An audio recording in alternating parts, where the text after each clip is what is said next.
자, 지난주에 한국 교회 안에 은사를 전면적으로 부정하면서 말씀만을 이렇게 강조하는 자들이 많이 있다. 근데 이제 그 이유가 뭐냐면은, 첫째, 은사는 성경의 절대적인 권위를 약화시키기 때문이다, 이렇게 주장을 합니다. 둘째, 이 은사는 인간의 경험과 감정을 성경의 중심에 두지 못하게 하기 때문이다. 셋째, 은사는 신앙의 주권을 하나님이 아닌 인간에게 돌리기 때문이다. 넷째, 은사는 신학적 혼란과 분열을 초래하기 때문이다. 다섯째, 은사는 기복주의와 번영신학으로 우리의 신앙을 변질시킬 수 있기 때문이다. 여섯째, 이 은사는 참된 회개와 성화를 왜곡시키기 때문이다. 그래서 개혁주의 신앙과 청교도 신앙은 성경, 즉 오직 하나님의 말씀만을 기준으로 삼는다, 이제 이렇게 주장합니다.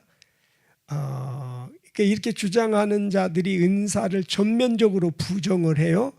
근데 이것을 은사 중지론, 이렇게 말합니다.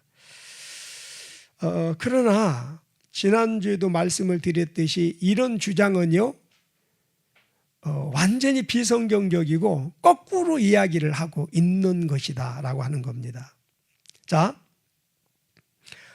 하나님께서 우리에게 은사를 주신 이유가 있어요.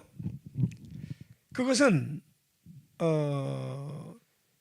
성경의 절대적인 권위를 인정하게 하기 위한 것이다. 예. 그런데 은사 중지론자들은, 은사를 부인하는 자들은 은사가 성경의 절대적인 권위를 약화시킨다, 이렇게 반대적으로 이야기를 하고 있다는 겁니다. 두 번째, 하나님께서는 우리에게 은사를 주신 것은 인간의 경험과 인간의 감정을 신앙의 중심에 두지 못하게 하기 위해서, 그래서 오직 하나님 중심으로 살게 하도록 돕기 위해서 우리에게 은사를 주셨다는 거예요. 셋째, 하나님께서 우리에게 은사를 주신 것은 신앙의 주권을 하나님께 돌리게 하기 위해서. 넷째, 하나님께서 우리에게 은사를 주신 것은 신학적인 어떤 혼란과 분열을 막기 위해서.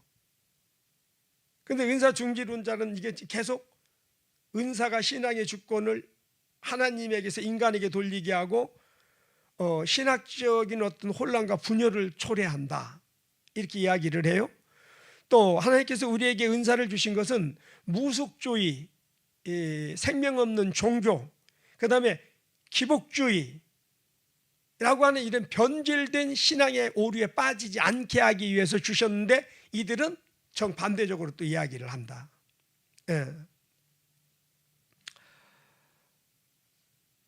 자, 중요한 것은 성경 어디에도 오늘날 은사는 끝났다, 은사는 사도시대로부터 중지되어졌다라고 하는 말씀을 하고 있지 않다라고 하는 것입니다. 초대교회에 하나님이 주셨던 은사는 지금도 계속되고 있고, 앞으로도 예수님 오시는 그날까지, 성령이 이 땅에서 철수하는 그날까지는 계속되어질 것이다 라고 하는 것, 여러분 꼭 기억하시기를 바랍니다.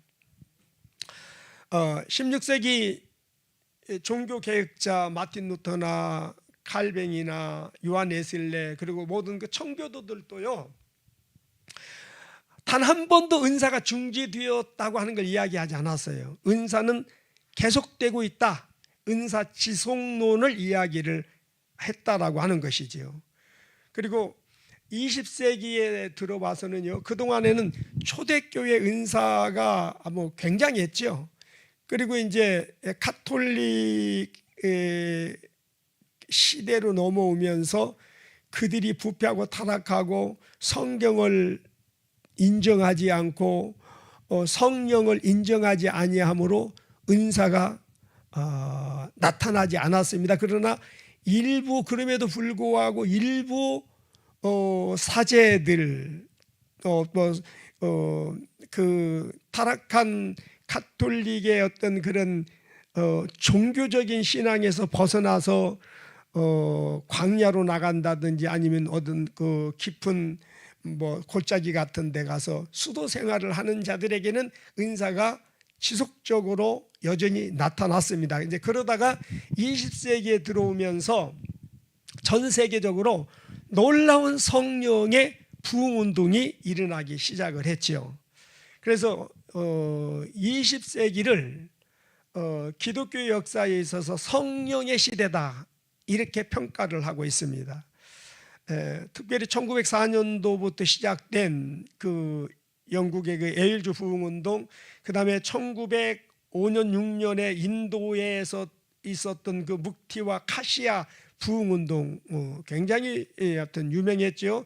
1906년도 미국의 아주사 부흥운동, 1907년도 한국에서의 그 평양 대부흥운동, 그리고 그 이후에 오순절 성령운동, 그리고 또 미국에서 그 제3의 물결이라고 하는 비냐드 운동, 이런 식으로 전 세계의 성령 운동, 이 성령의 역사로 인한 성령 운동이 강력하게 일어났고 많은 영향을 끼쳤지요. 물론 이때 이 과정에서 여러 가지 문제들이 있었습니다. 그래서 그때에 나타난 어떤 그런 문제점들을 가지고 그것만을 막 크게 부각을 시키면서 이래서 은사는 안 된다, 은사는 잘못된 것이다 라고 하면서 은사 부정론에 더 불을 붙인 계기가 됐는데요. 그러나 다시 말씀드립니다마는 은사가 잘못된 것이 아니라 은사를 사용하는 사람들이 잘못된 것이다. 고린도 교회도 그랬잖아요. 하나님이 그들에게 은사를 유익을 위해서 준 것이잖아요. 그러나 고린도 교회 성도들이 그 은사를 남용하고 오용하고, 그리고 은사에 대한 무지로 인하여 은사를 실용주의로 잘못 사용하다 보니까 교회에 덕을 세우라고 주신 은사가 오히려 교회를 무너뜨리고 교회에 큰 혼란을 일으켰지요. 예. 우리나라 그 70년대 80년대 은사가 굉장히 많이 일어나죠. 근데 이제 그때에 교회에 어떤 일들이 있었냐면은 이 담임 목사님들이 은사를 경험하지 못했어요. 그런데 성도들이 이제 기도원에 가서 막 집회에 참여하고 기도하다가 은사를 받아가지고 와서 막 방언도 하고 막 큰 소리로 방언도 하고, 그리고 또 막 환상이 열려서 환상도 보고 막 예언의 말도 나오고, 이제 이러다 보니까 그런 것들을 한 번도 교회에서 가르치지 않고 목사님조차도 경험을 못했는데 그런 일들이 일어나다 보니까, 그리고 또 은사를 받아서 그렇게 하는 사람들은 뭐 자기가 보고 싶어서 보는 것은 아니에요. 보여지니까.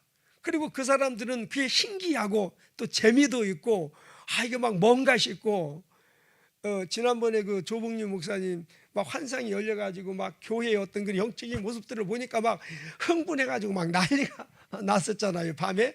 한 2, 3일을 그랬어요. 그래서 이제 자제를 시켰는데, 그러니까 그게 잘못된 것이 아니고 은사를 받다 보면은 다양한 현상들이 나타나는 거예요. 그러면은 잘못된 것도 은사를 처음에 받다 보면은요, 우리 안에 있는 성령으로 말미암지 않은 어떤 영의 역사도 한꺼번에 같이 이렇게 나타나는 거예요. 그러다 보면은 이제 문제되는 부분들이 분명히 있어요. 그러면은 이제 이 영적 지도자들이 그것을 바로 잡아주고 잘못된 것들은 절제시키고 제대로 된 것들은 그것 계속 더 활성화될 수 있도록 이렇게 가르치고 이끌어줘야 되는데 무조건 어떻게 해요? 하지 마라, 하지 마라, 잘못된 것이다. 그렇게 하다 보니까 그 은사 받은 사람들은 이게 잘못된 게 아니라는 걸 알거든요. 그 이제 이게 교회에서 마찰이 일어나요. 그러면 이제 그들 스스로가 교회를 떠나가든지 아니면은 그런 자들을 교회에서 담임 목사님이 출교시키는 거예요. 쫓아내는 거예요. 그러면 이제 이분들이 계속 여기저기 돌아다니다 보니까 은사를 받기는 받았는데 은사는 받은 것으로 끝나는 것이 아니라 반드시 성경을 가지고 검증도 해야 되고 이게 성경적으로 은사를 잘 활용할 수 있도록 은사가 계속 개발이 되어질 수 있도록 철저한 어떤 그런 교육과 훈련이 필요한데 그게 없는 상황에서 여기저기 돌아다니면서 자기 보고 싶은 대로 말하고 막 느끼는 대로 말하고 행동하고 그러다 보니까 이제 이게 은사를 통해서 병이 들어버리는 거예요. 그리고 이제 이게 사단의 회방이 있고 그렇게 되다 보니까 이 은사는 너무너무 귀한 건데 이 귀한 은사를 받아서 오히려 교회를 어지럽히고 다니면서 이제 문제를 일으키고 그러다 보니까 봐라 이 은사 잘못되지 않았느냐 이런 은사를 왜 받느냐 이건 잘못된 것이다 이게 전부 귀신의 짓이다 그렇게 하면서 은사를 부정하다 보니 은사가 나타나겠어요? 안 나타나겠어요? 안 나타나겠지요. 그러다 보니까 교회가 종교화되어져 버리는 죽은 종교화되어져 버리는 그래서 말만 있고 능력은 없는 하나님의 나라는 말에 있지 않고 능력에 있다라고 했는데 하나님의 말씀이 어떤 그런 기사와 이적 은사를 통해서 이게 하나님의 말씀이 맞다라고 하는 것을 증거하고 확증을 시켜주는 것인데 말만 있고 확증이 없다는 거예요. 실제가 없다는 거예요. 그러니까 성경은 분명히 믿는 자들에게는 이런 표적이 따르니 저희가 내 이름으로 귀신을 쫓아내고 병을 고친다라고 했는데 기도해도 병이 나요 안 나요? 안 낫는 거예요. 그러다 보니까 성경의 권위가 점점 약화되는 거예요.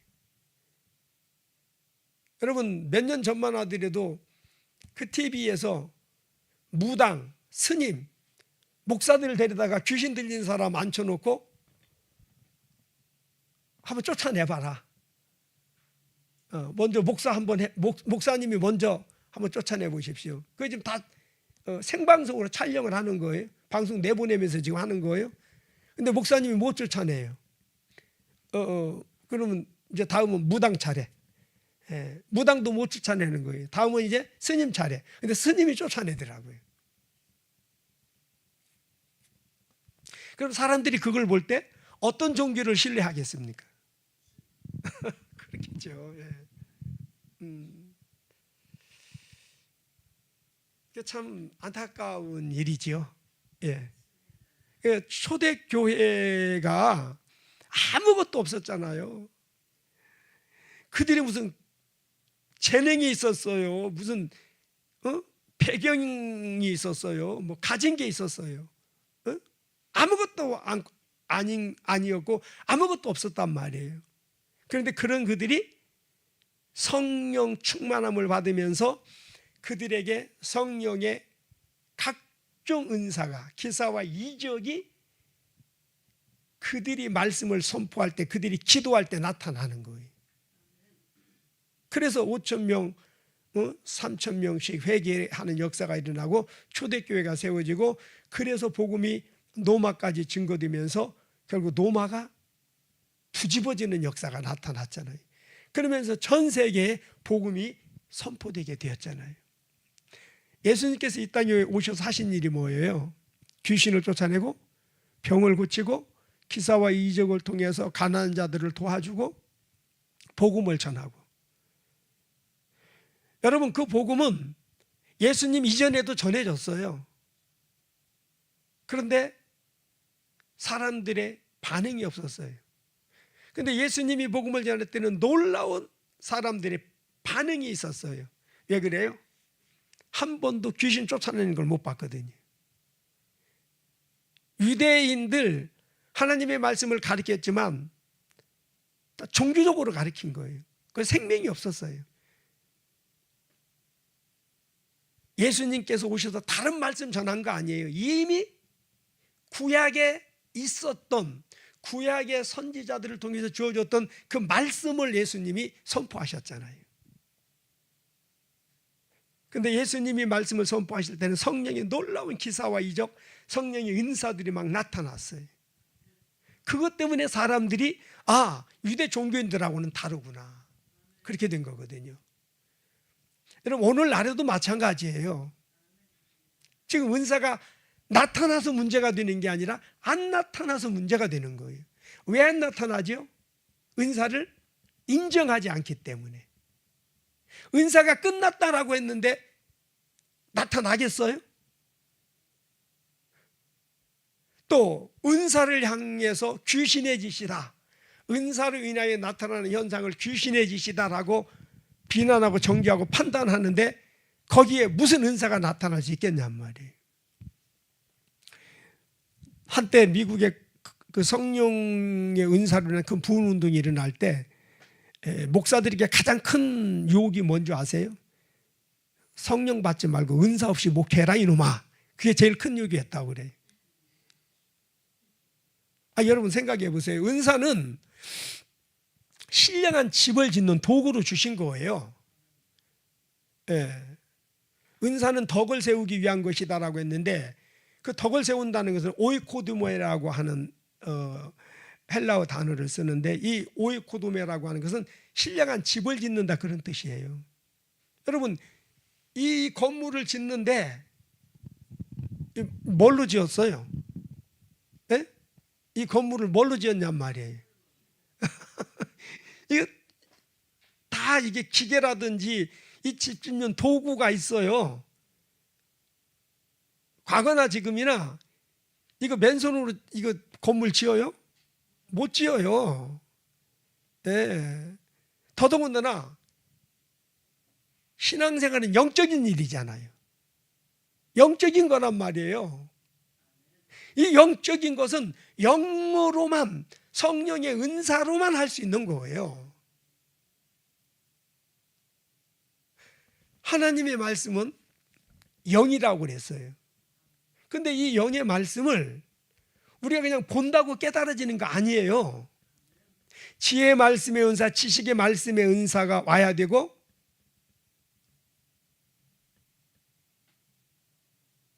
그래서 그 지혜의 은사, 지식의 말씀의 은사로 이거를 우리가 보고 들을 수가 있는 거예요. 그리고 신앙생활 하는 데 있어서 기본적으로 귀신 쫓아내고 병 고치고 하는 게, 여러분 이게 성령의 은사가 아니면 안 되는 거예요. 영을 분별하는 거라든지. 그런데 은사를 부정하며 지금 나타나는 은사를 귀신의 짓이라고 그렇게 폄하하고 비난하는데, 어떻게 은사가 나타나고 은사가 없는데 어떻게 무슨 신앙생활을 할 수 있겠냔 말이죠. 말도 안 되는 소리죠.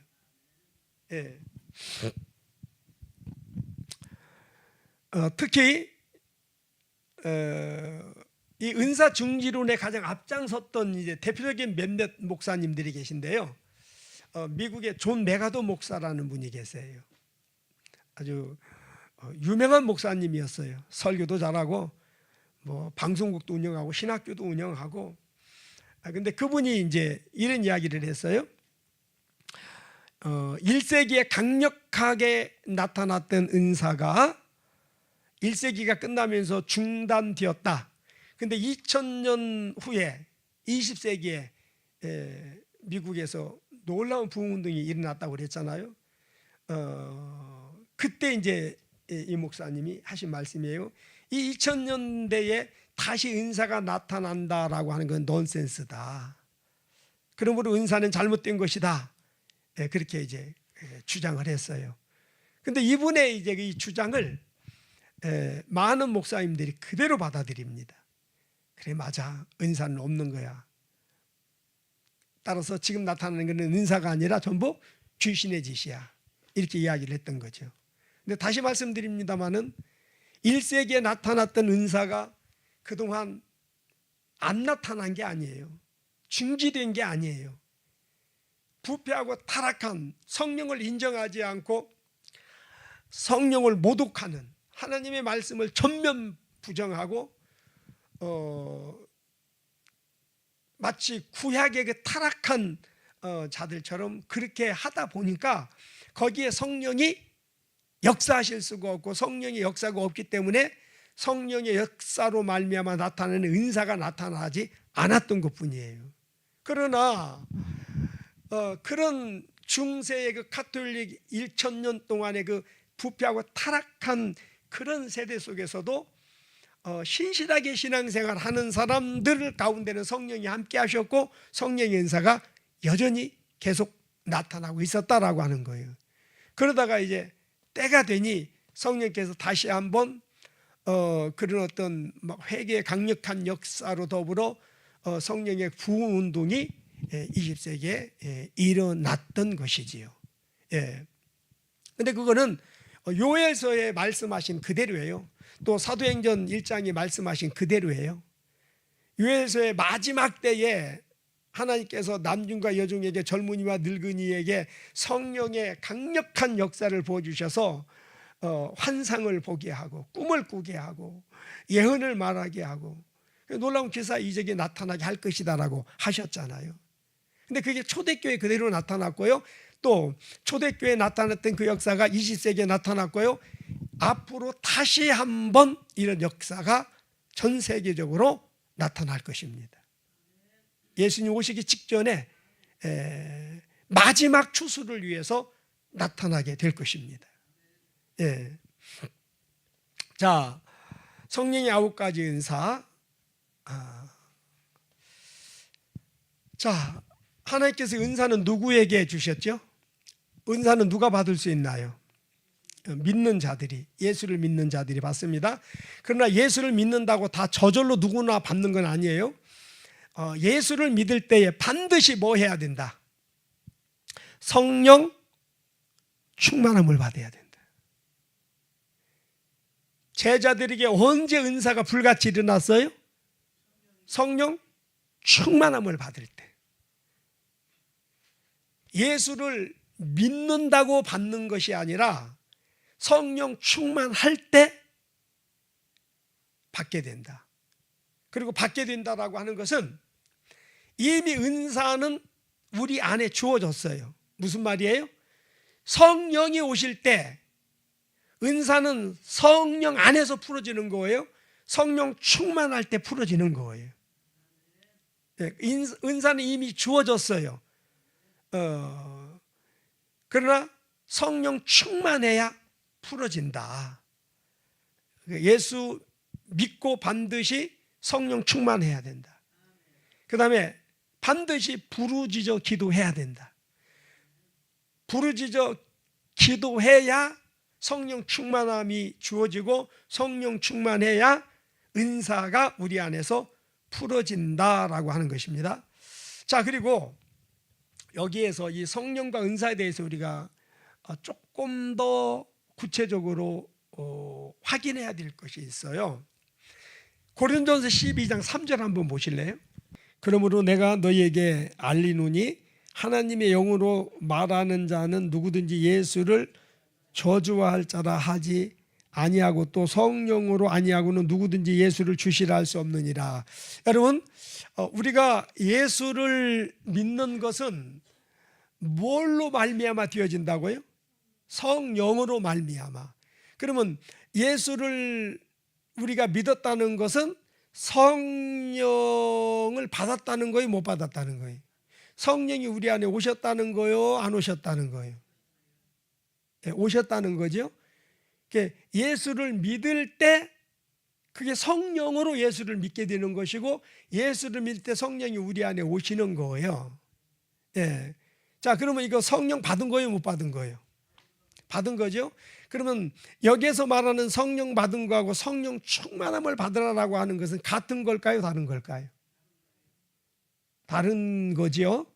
이 부분을 이해하셔야 돼요. 자, 사도행전 19장 봅니다. 2절 보겠습니다. 사도 바울이 에베소 지역에 전도하러 나가서 이제 이들에게 말하는 거예요. 시작. 이르되 너희가 믿을 때에 성령을 받았느냐. 자, 보세요. 너희가 뭐 할 때에? 믿을 때에. 우리가 예수를 믿는 것은 뭘로 예수를 믿어요? 성령으로. 그래서 예수를 믿으면 성령이 일단 우리 안에 오세요.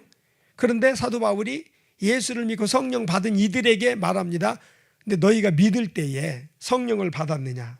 그랬더니 뭐라고 말합니까? 아니라 우리는 성령이 계심도 듣지 못하노라. 그래서 바울이 말합니다. 그러면 너희가 무슨 침례, 무슨 세례를 받았느냐 말했더니 요한의 침례를 받았을 뿐이다 라고 말합니다. 그래서 사도 바울이 이들을 위하여 기도했더니 모두 12사람쯤 뭐를 받았더라? 네. 성령이 그들에게 임함에 방언도 하고 뭣도 하더라? 예언도 하더라. 이렇게 말하고 있습니다. 그래서 반드시 예수를 믿는 우리들은 부르짖어 기도하는 가운데 성령의 충만함을 받아야 된다. 사도행전 1장의 제자들처럼. 예, 그래서 예수를 믿을 때 받는 성령과 성령으로 예수를 믿고 난 이후에 부르짖어 기도하다가 성령 충만함을 받는 그 성령의 충만함은 전혀 차원이 다르다. 같은 성령이지만 차원이 다르다라고 하는 것입니다. 그래서 우리도 성령을 어떻게 받아라? 충만하게 받아라. 근데 지금 우리의 문제가 뭐예요? 어떤 사람은 밑바닥만큼 받았고, 어떤 사람은 3분의 1만큼 받았고, 어떤 사람은 3분의 2만큼 받았고, 어떤 사람은 충만하게 받았고. 그래서 여러분은 성령을 받기는 받았는데 어떻게 받은 것 같아?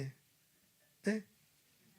그 에스겔서도 보면은 하나님의 성전으로부터 물이 흘러 나오는데 어떤 사람은 발목, 어떤 사람은 무릎, 어떤 사람은 허리, 어떤 사람은 헤엄칠 정도로 넘치도록.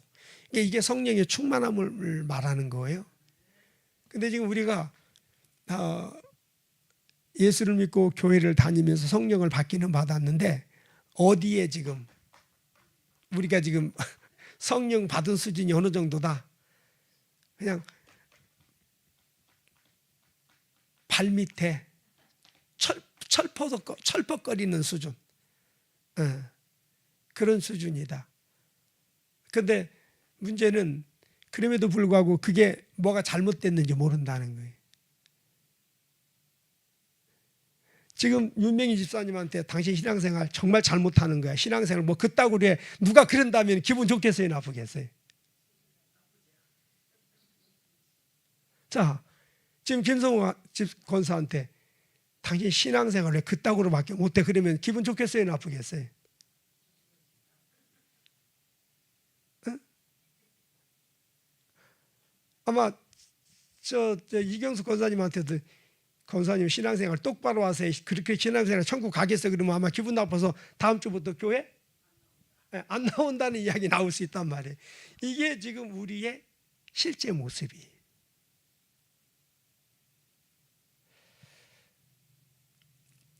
아직 지금 상담 아무도 안 하셨죠? 상담을 하다 보면 이제 여러분들의 실상이 공개가 될 수 있어요. 그러면 이게 뭐지? 근데 여러분뿐 아니라 저도 목회를 거의 한 5, 6년을 하고 상담 받았더니 나 역시 애굽이더라고요. 그래서 여러분, 제가 목회를 포기했던 것이 내가 젖먹이 어린아이인데 내가 누구를 양육할 수 있다는 말인가. 여러분, 그래서 내가 목회를 접었다니까요. 그래서 1년 동안 목회를 접고 영성훈련에 매달린 거예요. 여러분, 아무튼 오늘 상담하시고 나서 어떤 그런 그 결단이 좀 있으시기를 바랍니다.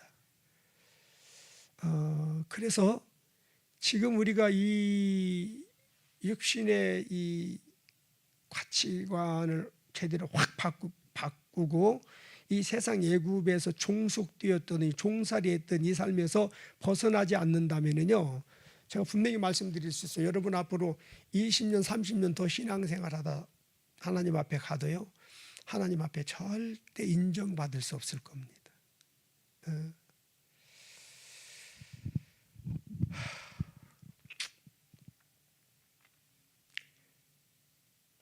자, 성령의 9가지 은사, 첫 번째가 무슨 은사예요?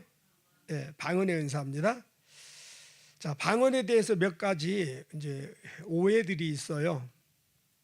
뭐냐면, 방언은 뭐 받을 수도 있고 못 받을 수도 있다, 이렇게 이야기를 합니다. 어떻게 생각하세요? 물론 맞아요. 방언을 받을 수도 있고 못 받을 수도 있어요. 근데 우리는 방언을 받아야 돼요, 받지 말아야 돼요? 받는 자가 돼야 돼요, 못 받는 자가 되어야 돼요? 반드시 받아야 돼요. 왜냐하면은 사도 바울은 나는 너희가 다 방언 말하는 자가 되기 원한다, 이렇게 말했어요. 나는 참으로 하나님 앞에 감사하는 것은 그 누구보다도 방언으로 많이 말한다, 방언으로 기도를 많이 하기 때문이다라고 하면서 너희도 반드시 방언을 받아서 방언으로 기도해야 된다라고 말하고 있습니다. 그래서 예수를 믿어도 방언을 못하는 자들이 있어요. 그러나 하나님께서 우리에게 방언을 주신 것은 우리의 유익을 위해서 주신 거예요. 그래서 방언을 못하게 되면 그만큼 우리에게는 엄청난 손해다. 이제 어떤 손해인지는 차츰 말씀을 드릴게요. 자, 그 다음에 두 번째, 방언을 말하지 못하는 자들은 성령을 받지 못했기 때문이다, 그런 말이 있어요. 어떻게 생각하세요? 방언을 말하지 못하는 것은 성령을 받지 못했기 때문이다. 어떻게 생각하세요? 그래요? 맞는 말이기도 하고 틀리는 말이기도 합니다. 무슨 말이냐면 성령을 받지 못했기 때문에 방언을 못하는 사람이 있어요. 그러나 성령을 받았지만 방언을 말하지 못하는 사람들이 있습니다. 여러분, 이게 무슨 말인지 이해가 되세요?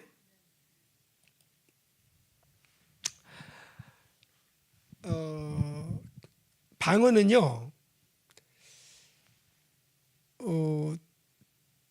방언을 받는 사람은 두 가지로 딱 나뉘어져요.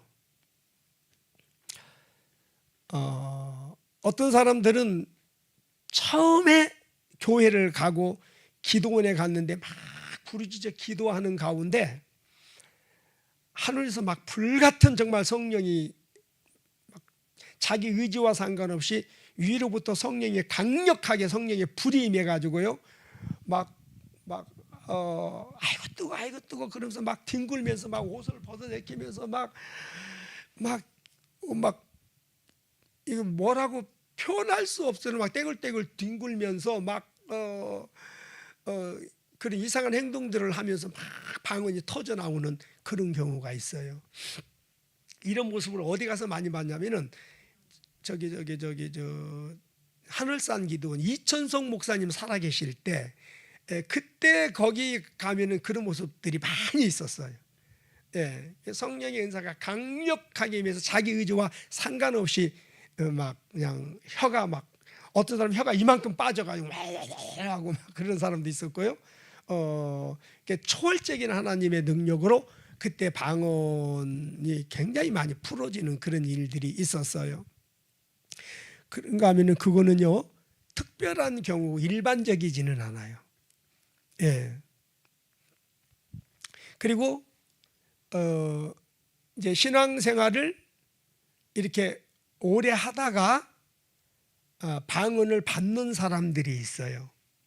근데 그런 사람들에게는 절대적으로 초월적으로 그렇게 그냥 일방적으로 불같은 성령이 임해서 막 방언을 말하게 하는 경우는 거의 없어요.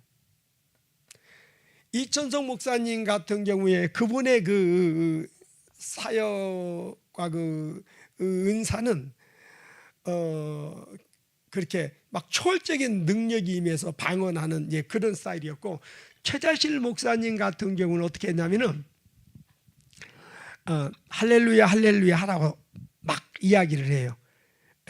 기도하면서 할렐루야 할렐루야 막 하세요. 그러면 조금 더 빠르게 하세요. 할렐루야 할렐루야 할랄랄랄라 막 이렇게 하는 경우가 있어요. 그리고 또 은사를 방언 내가 할 테니까 따라하세요. 이런 식으로 또 유도를 해요. 그래서 따라하다 보면 이제 방언이 되어져요. 이게 뭐냐면 방언의 은사가 이미 주어졌는데 사도 바울이 계속 말하는 게 뭐예요?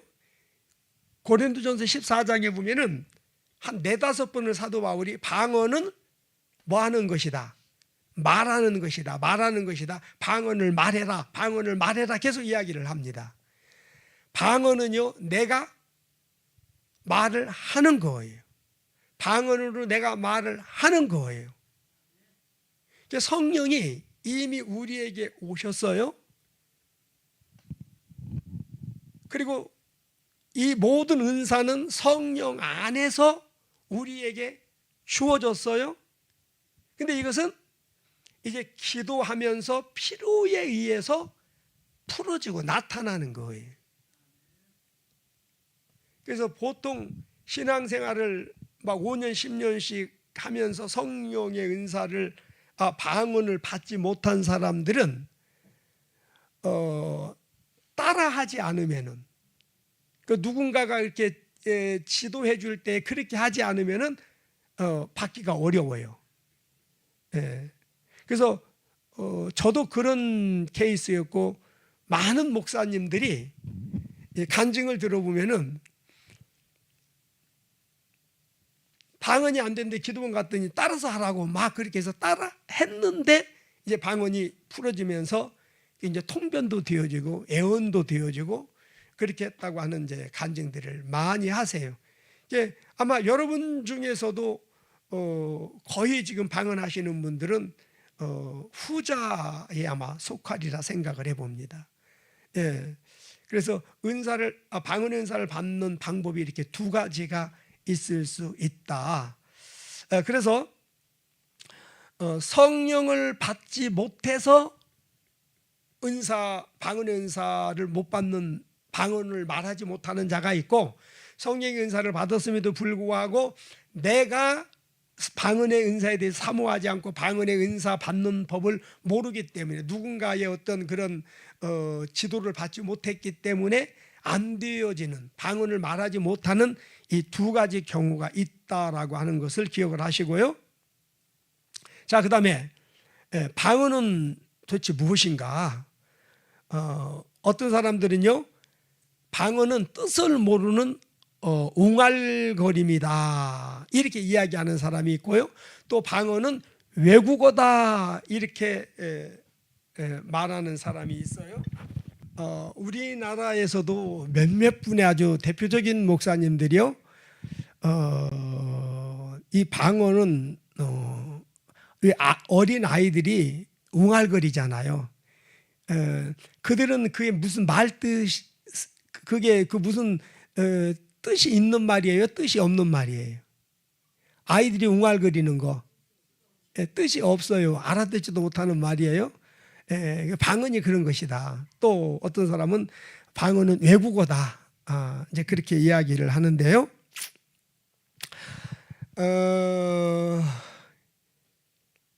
제가 영상을 좀 보여드리려고 했던 것이 있는데, 근데 여러분, 성경에 분명히 방언은 그 말의 뜻을 내가 안다고 그랬어요, 모른다고 그랬어요? 모른다고 분명히 말씀하고 있어요. 방언은 다른 사람이 들어도 방언 통변의 은사를 받지 못하면은 몰라요. 나도 몰라요. 그러나 분명히 하나님이 주신 우리 개인의 영의 유익을 위하여 주신 은사고 선물이에요. 그리고 나는 모르지만 하나님과 비밀을 말하는 것이다. 우리가 말할 수 없는, 우리가 알 수 없는 것을 성령께서 그 방언의 은사를 통하여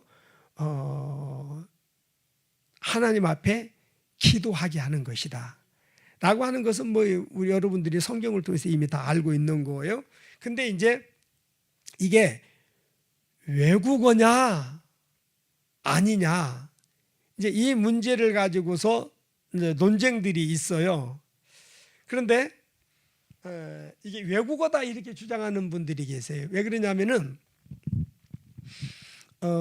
이때 그 사도행전 2장에 보면은 10여 국에 나가 있던 그 디아스포라 유대인들이 돌아왔잖아요. 그런데 베드로가 또 사도들이 막 방언을 이렇게 말하는데 그 10개국 그 사람들이 다 자기 나라 말로 다 이해를 하고 받아들인 거예요.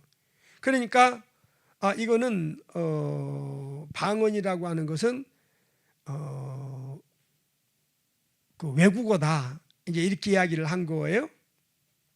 근데 이 방언은 헬라어로 글로사라고 하는데요. 이 글로사라고 하는 것은 영의 언어라는 뜻입니다. 또 성령이 가르쳐준 언어라고 하는 그런 뜻을 가지고 있습니다. 자, 여기서 분명한 것은요, 제자들이 외국어를 배웠다는 말이 있어요, 없어요? 제자들이 외국어를 한 예가 있어요, 없어요? 더더군다나 10개국어를 한다? 여러분, 오늘날에도 10개국어를 하는 목사님들이 있어요, 없어요? 없어요. 근데 그 시대에 그 제자들 다 무지한 자들이었잖아요. 그들이 무슨 외국어를 한번 나가봤나요?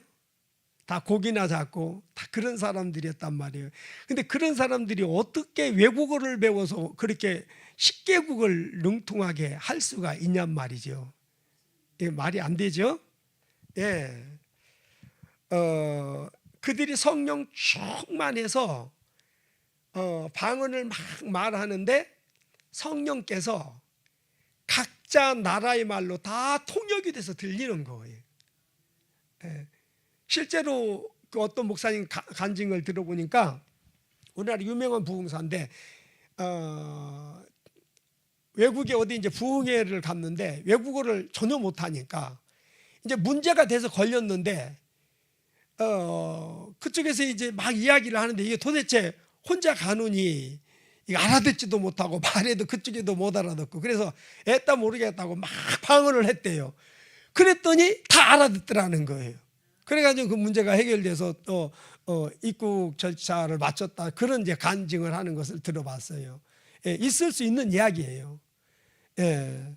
그래서 이 방언의 은사는 굉장히 역사적으로 보면 큰 의미가 있는데 왜 창세기 11장에서 바벨탑 사건이 있었잖아요.